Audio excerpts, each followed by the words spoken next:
Hello class 10 এর মেয়েরা, যদিও 12 তারিখ থেকে আমাদের ক্লাস শুরু হয়ে যাচ্ছে, কিন্তু এই মুহূর্তে আমরা তোমাদের দিদিদের মানে মাধ্যমিক পরীক্ষা যারা দেবে এবার তাদের ক্লাসটা নিয়ে একটু এগিয়ে নিয়ে যেতে চাচ্ছি তাদেরকে। কারণ হলো যে তাদের একদমই ক্লাস হয়নি, ওদেরকে আমরা একটু কোচিং দিয়ে তারপর তোমাদের ক্লাসটা শুরু করব। তাই আপাতত তোমাদের ক্লাসটা অনলাইনেই চলবে। হ্যাঁ, তো আমরা অনেক দিন ধরে লেসন 1টা নিয়ে বেশ লড়াই চলছে এবং লেসন 1টা তোমরা অনেক রকমের টাস্ক করেছো। ওর ওপরে তোমরা গ্রামার করেছো, ওর ওপরে তোমরা ভোকাবুলারির কাজ করেছো, এমনকি ওর ওপরে তোমরা প্রচুর প্রশ্ন, চার্ট ইত্যাদি করেছো। তো আমার এবার মনে হচ্ছে যে লেসন 2তে আমাদের যাওয়া দরকার। আচ্ছা, লেসন 2 তোমাদের যে টেক্সট বুকটা আছে, so let us start lesson 2. Please open your book at page 12. দেখো, এটা একটা কবিতা। কবিতাটার নাম ফেবল। ফেবল, ফেবল মানে কি? উপকথা, গল্পকথা। Fable, fable is a short, brief tale, গল্প, একটা ছোট গল্প থাকে যেটা সাধারণত বেসড অন অ্যানিমাল ক্যারেক্টার্স, পশু পাখিদের ওপরে থাকে। আর এর পশু পাখি চরিত্রের ওপরে থাকে। And at the end of the fable you will find a moral, একটা নীতিবাক্য থাকে। মোরাল, আ ম্যাক্সিম, এরকম একটা থাকে যেটাকে তুমি একটা নীতিবাক্য হিসেবে ব্যবহার করতে পারো। আ ম্যাক্সিম, আ মোরাল। আচ্ছা, এই যে ফেবলের হলো ফেবল, এখানে আমি লিখেছি lesson 2 fable. Ralph Waldo Emerson হচ্ছে কবি।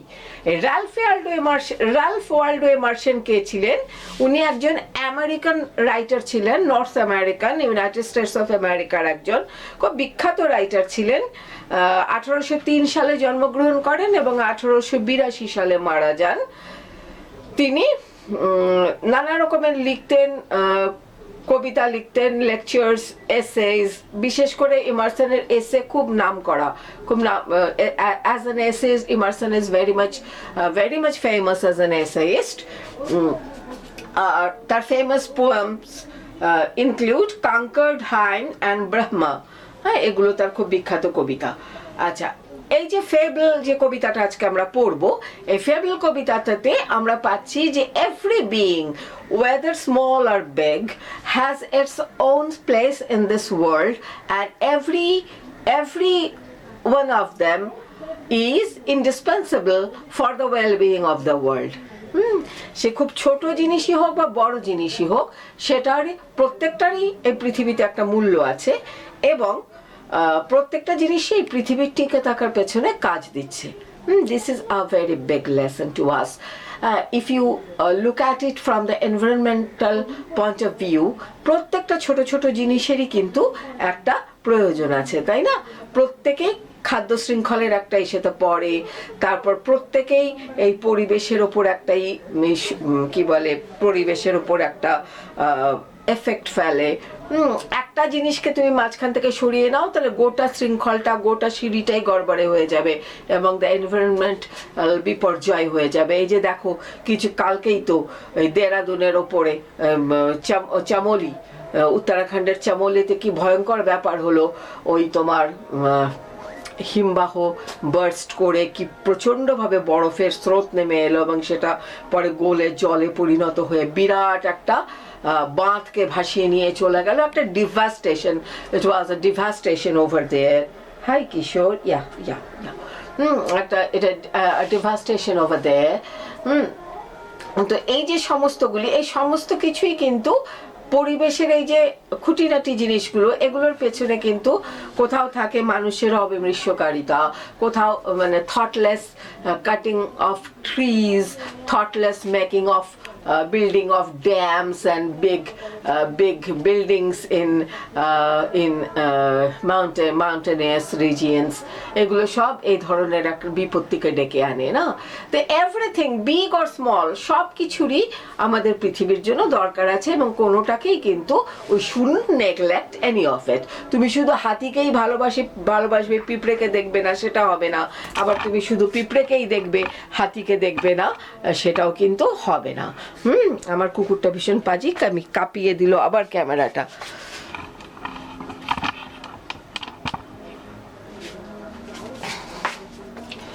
আচ্ছা, এই জন্য কি বলছি আমরা যে ফেবল হচ্ছে একটা উপকথার মাধ্যমে রাল্ফ ওয়ালডো ইমারসন আমাদেরকে এই নীতি কথাটা, এই ম্যাক্সিমটা, এই মরালটা আমাদের শেখাচ্ছেন।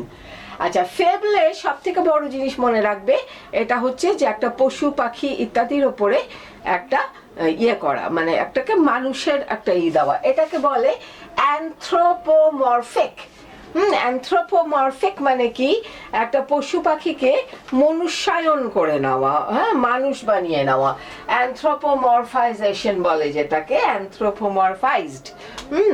এটাকে সহজ করে বলতে হলে বলা যায় attributing human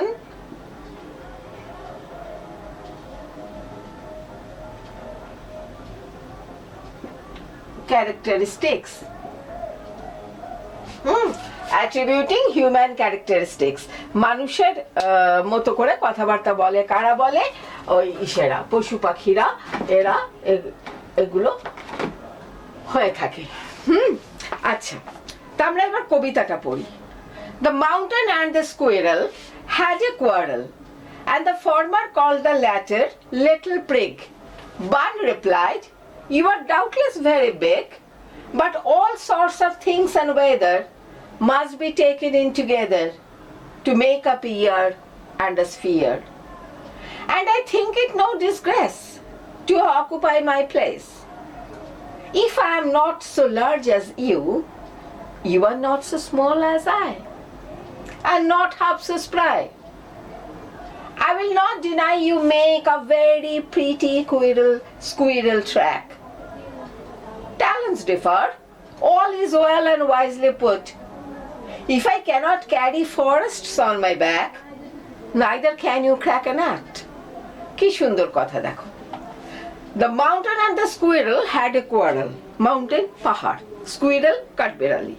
কেন কাঠবেড়ালি জানো সবাই? The mountain and the squirrel had a quarrel. Mountain এবং স্কুইরেলের ঝগড়া লাগলো, পাহাড় এবং কাঠবেড়ালি ঝগড়া লেগেছে। And the former called the latter little prig. Former মানে হচ্ছে আগের জন। Former মানে হচ্ছে আগের জন। The mountain and the squirrel, এই কথাটার মধ্যে আগের জন কে? Mountain and the squirrel had a quarrel, তাই তো?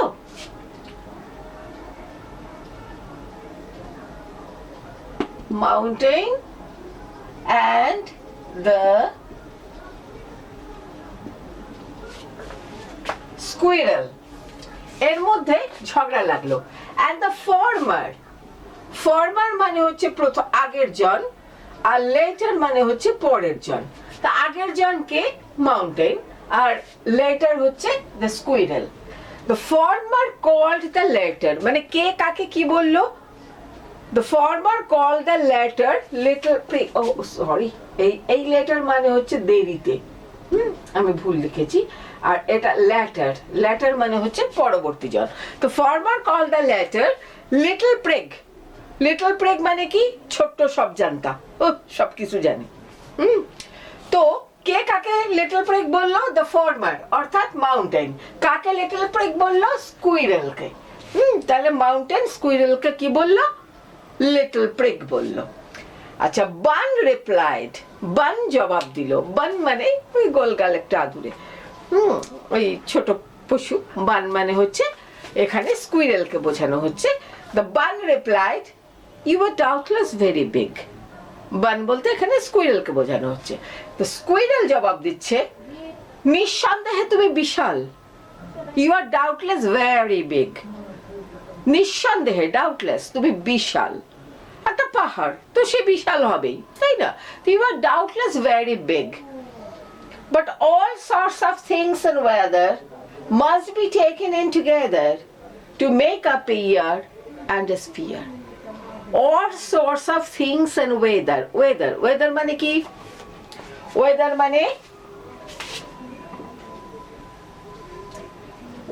মানে হচ্ছে আবহাওয়া, আর ক্লাইমেট মানে হচ্ছে জলবায়ু। তো ওয়েদার আর ক্লাইমেটের পার্থক্য তো তোমরা জানো, নিশ্চয়ই ভূগোলে পড়েছো। ওয়েদার হচ্ছে একটা দিন কিরকম গেল সেরকম না, আর ক্লাইমেট হচ্ছে কি ওই নানান দিনের মানে অনেকগুলো ওয়েদারকে একটা গড়পড়তা করে নিয়ে যেটা করা হয় সেটা হচ্ছে ক্লাইমেট। প্রত্যেক মাসের বা প্রত্যেক বছরের ওয়েদারকে একটা গড়পড়তা হিসাব করে নিয়ে যেটা হয় সেটা হচ্ছে ক্লাইমেট। তা ওয়েদার বলছে যে সমস্ত ধরো all sorts of things and weather. দেখো থিংস এন্ড ওয়েদার সব রকম ওয়েদার দরকার একটা ইয়ার বানাতে হলে। একটা ইয়ার মানে কি? বছর।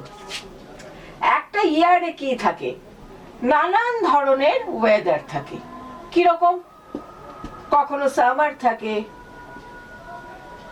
কখনো উইন্টার থাকে, কখনো বা বৃষ্টি নামে, কখনো কোল্ড, কখনো হট, কখনো ওয়েট ভেজা ভেজা, কখনো ঠান্ডা, কখনো গরম, কখনো ভেজা ভেজা। সেই নানান ধরনের ওয়েদার একসঙ্গে করে তবে একটা ইয়ার হয়, একটা বছর হয়, তাই না? আবার নানান ধরনের থিংস জিনিস, নানান ধরনের জিনিস, সে হচ্ছে তোমার প্রাণী হচ্ছে living beings, non living beings, তোমার অজৈব প্রাণী হচ্ছে, অজৈব বস্তু হচ্ছে, হ্যাঁ, আরো ট্রিজ, অ্যানিমালস, তারপরে বার্ডস, আরো আরো অনেক অনেক অনেক কিছু, কাঠ, পাথর, ঝর্ণা, নদী, অনেক জিনিস একসঙ্গে করে কি তৈরি হয়? একটা স্ফিয়ার। স্ফিয়ার মানে কি? স্ফিয়ার মানে একটা গোলক, আর গোলক বলতে বোঝানো হচ্ছে পৃথিবীকে। তাহলে কি হলো? All sorts of things and weather, সব ধরনের জিনিস এবং আবহাওয়া দিয়েই একটা বছর তৈরি হয় বা একটা পৃথিবী তৈরি হয়। সব ধরনের আবহাওয়া দরকার হয় একটা বছর তৈরি করতে, আর সব ধরনের জিনিস দরকার হয় পৃথিবীটাকে তৈরি করতে। All sorts of things and weather must be taken in together to make up a year and a sphere. And I think it no disgrace to occupy my place. এবং আমার মনে হয় এটা কোনো ডিসগ্রেস, কোনো লজ্জার ব্যাপার না, টু অকুপাই মাই প্লেস, আমার নিজের জায়গাটা নিজে ঠিক থাকা, নিজের জায়গাটাকে ধরে রাখতে কোনো লজ্জার ব্যাপার নেই। নিজের জায়গা নিজের দখলে রাখাটা কোনো ডিসগ্রেস, কোনো লজ্জা, কোনো শেমের ব্যাপার নয়। And I think it no disgrace to occupy my place. If I am not so large as you, you are not so small as I. আমি তোমার মতো বিশাল যদি না হই, তুমিও তো আমার মতো ছোট নও। তুমি পাহাড় বিরাট বড়, আমি কাঠবিড়ালি ছোট্ট। তুমি যদি বলো আমাকে ছোট, তাহলে হ্যাঁ, তুমি যেমন বড় আমি যেমন তোমার মতো বড় নই, তুমিও তো আমার মতো ছোট নও। তো যে যার জায়গায়, তুমি বড় বড়, তো আমি ছোট ছোট। আচ্ছা, if I am not so large as you, you are not so small as I, and not half so spry, ছটফটে। আমি যেরকম ছটফটে তার অর্ধেক ছটফটেও তুমি নাও। ভাগ্যিস পাহাড় যদি ছটফটে হতো তাহলে ভূমিকম্প হয়ে আমরা সবাই শেষ হয়ে যেতাম, তাই না? কারণ ওটা বিরাট বড় জিনিস একটা। আচ্ছা, বলছে যে তুমি বড় বড়র মতো, আমি ছোট ছোটর মতো। তুমি যদি আমাকে বলো যে তুই তো আমার মতো বড় না, দেখ আমি কত বড়, তাহলে আমি বলবো তুমিও তো আমার মতো ছোট না, আর আমার মতো এত দ্রুত গতি সম্পন্ন, এত ছটফটে, এত না, এত ডাইনামিক না। I will not deny you make a very pretty squirrel track. আমি I will not deny you make, আমি ডিনাই করব না, মানে কি আমি তোমাকে প্রত্যাখ্যান করব না। I will not deny you make, আমি প্রত্যাখ্যান করব না, আমি না বলবো না তোমাকে। কিসের জন্য? To make, I will not deny you make a very pretty squirrel track. Squirrel track কি জানিস?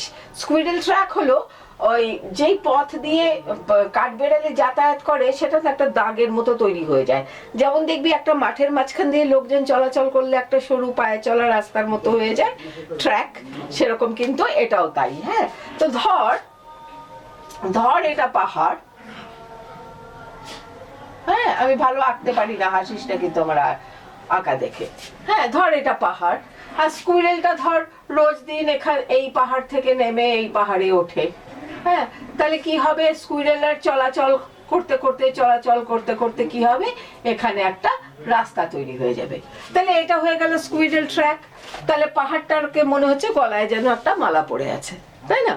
তাই বলছে I will not deny you make, আমি আপত্তি করব না, আমি না করব না তোমাকে একটা খুব সুন্দর সুন্দর স্কুইরেল ট্র্যাক বানিয়ে দেওয়া, আমি আপত্তি করব না। ট্যালেন্টস ডিফার, ট্যালেন্ট মানে কি?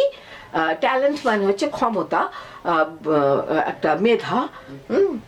এক একজনের এক এক রকম হয়। ডিফার মানে আলাদা আলাদা হয়। ডিফারেন্স কথাটা যেখান থেকে এসছে, ডিফারেন্স হচ্ছে গিয়ে নাউন, ডিফারেন্ট হলো গিয়ে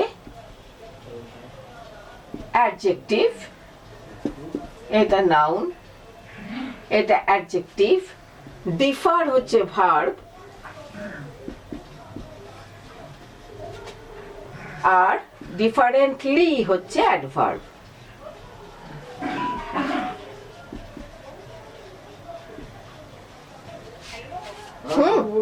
তাহলে ডিফারেন্স হলো নাউন, ডিফারেন্ট হলো অ্যাডজেক্টিভ, ডিফার ভার্ব, ডিফারেন্টলি হচ্ছে অ্যাডভার্ব, তাই না? তাহলে ট্যালেন্টস ডিফার, তার মানে কি? যে ট্যালেন্ট, বিদ্যা বুদ্ধি মেধা এগুলো আলাদা আলাদা হয়, ডিফারেন্স থাকে, সকলের একরকম হয় না, ডিফারেন্স হয়। All is well and wisely put, সবগুলোই ভালো এবং অত্যন্ত ওয়াইজলি পুট, বুদ্ধিমত্তার সাথে ব্যবহার করা হয়। প্রত্যেকের মধ্যে যে ক্ষমতাটা আছে সব ক্ষমতাই ভালো এবং সব ক্ষমতাটাকেই সুন্দরভাবে ব্যবহার করতে হয়। If I cannot carry forests on my back, হ্যাঁ, ইসের উপরে কি হয়? গাছপালা হয় অনেক, না? অনেক গাছপালা হয় পাহাড়ের বুকে, তাই তো? ফরেস্টস। তো a mountain carries forests on its back, তাই তো? পাহাড়ের পিঠে অনেক গাছ থাকে। A mountain carries forest on its back, একটা পাহাড় তার পিঠে জঙ্গল, ফরেস্ট, বনকে বহন করে। সেই বলছে if I cannot carry forests on my back, একটা কাঠবিড়ালি তো ওই ক্ষমতা নেই যে তার পিঠে একটা বিরাট বনকে সে তুলে নিয়ে যাবে।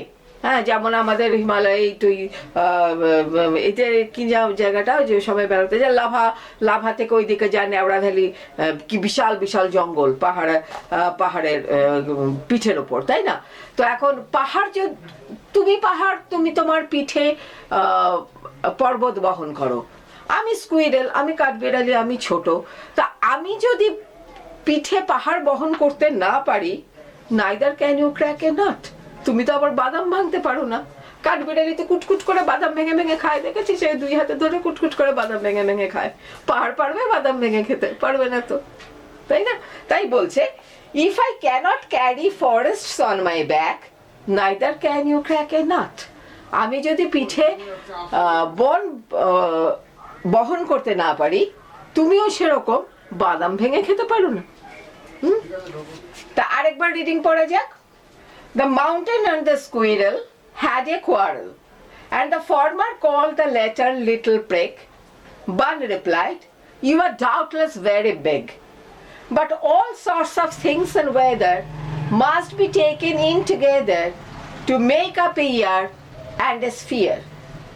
And I think it no disgrace to occupy my place. If I if I am not so large as you, you are not so small as I, and not half so spry. I will not deny you make a very pretty squirrel track. Talents differ.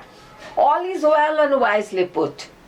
If I cannot carry forests on my back, neither can you crack a nut. ঠিক আছে, এটাকে বারবার reading পড়ো, কবিতাটাকে 3-4 বার reading পড়বে, আর ভিডিওটা চালিয়ে চালিয়ে দেখবে, মানেটা ভালো করে বুঝে নেবে, আর যেভাবে করে কোয়েশ্চেন দিচ্ছি সেভাবে করে কোয়েশ্চেন দেব।